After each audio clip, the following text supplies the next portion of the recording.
पिछले 2 दिनों में हमने किया है कि सेक्शन 54 को डिस्कस किया है, सेक्शन 54F को और सेक्शन 54EC को डिस्कस किया है। ये 3 सेक्शंस हमें क्या कहते हैं कि जो हमें लॉन्ग टर्म कैपिटल गेन हो रहा है, कहां से हो रहा है? बिल्डिंग वगैरह से हो रहा है, कोई और एसेट्स मशीनरी सोना चांदी को बेचने से कोई लॉन्ग टर्म कैपिटल गेन हो रहा है, तो उसको सेव कैसे करना है। अगर बिल्डिंग को बेच के, हाउस प्रॉपर्टी को बेच के अगर हाउस प्रॉपर्टी में इन्वेस्ट करते हैं तो डिडक्शन कहां मिलेगी, किस सेक्शन में मिलेगी? सेक्शन 54 में। और बिल्डिंग हाउस प्रॉपर्टी के अलावा कुछ और बेच के अगर हम हाउस प्रॉपर्टी में इन्वेस्ट करते हैं तो हमें जो है डिडक्शन मिलेगी अंडर सेक्शन 54F में।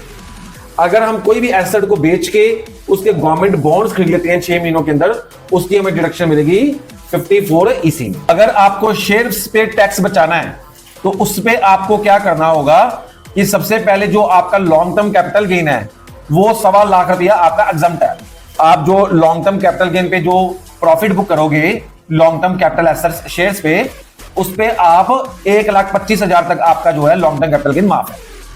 दूसरा जो शॉर्ट टर्म कैपिटल गेन है, अगर हमारी कोई और इनकम नहीं है तो 2.5 लाख तक जो है बेसिक एग्जम्पशन लिमिट को यूज करके हम 2.5 लाख तक शॉर्ट टर्म कैपिटल गेन हमारा एग्जम्प्ट हो जाएगा। ओके, इसके बाद अगर हम और शेयरों पे टैक्स को बचाना चाहते हैं तो अगर मान लो मैंने 10 कंपनीज के शेयर्स लिए हैं, 4 कंपनीज में प्रॉफिट आ रहा है और 6 कंपनीज में भी प्रॉफिट नहीं आ रहा, तो मैं क्या कर सकता हूं कि 31 मार्च से पहले मैं जो 6 कंपनीज हैं जिसमें भी लॉस है उसमें टेम्परेरी लॉस बुक करके अगले दिन उसको रीबाइंग कर दूंगा। तो क्या है कि मेरी प्रॉफिट के साथ वो एडजस्टमेंट हो जाएगी और मुझे जिन शेयरों पे प्रॉफिट हुआ है उस पर टैक्स देने की जरूरत नहीं पड़ेगी। इन 4 हेड्स के बाद लास्ट हेड आता हमारा इनकम फ्रॉम अदर सोर्सेस।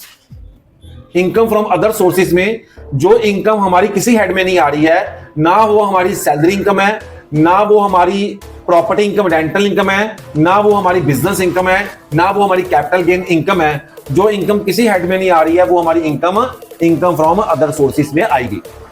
जैसे एफडी का ब्याज, सेविंग अकाउंटों का ब्याज, आरडी का ब्याज, कहीं से दलाली आ गई, कमीशन आ गई, ब्रोकरेज आ गई, कहीं से कोई छोटी मोटी ट्यूशन इनकम आ गई, कोई लॉटरी इनकम आ गई, तो ये सब इनकम जो है इनकम फ्रॉम अदर सोर्सेस में आएगी। हम क्या करते हैं कि जो हम 5 हेड की जो इनकम है हमने इंडिविजुअली हर हेड की जो है डिडक्शंस इंडिविजुअली की है। तो 5 हेड की इनकम को इकट्ठा करके जो इनकम बनेगी उसको हम क्या बोलते हैं? Gross total income, GTI। तो यहां पे जाकर हमारे 5 हेड जो है इनकम के 5 हेड कंप्लीट हो गए GTI। अब 5 हेड को कंसीडर करके एक ओवरऑल अभी तक हमने क्या किया कि 5 हेड्स ऑफ इनकम कर लिए।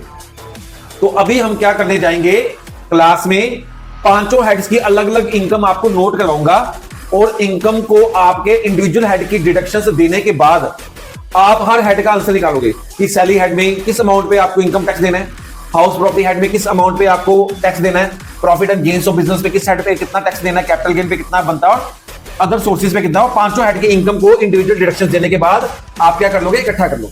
इकट्ठा करने के बाद वो निकल जाएगी GTI।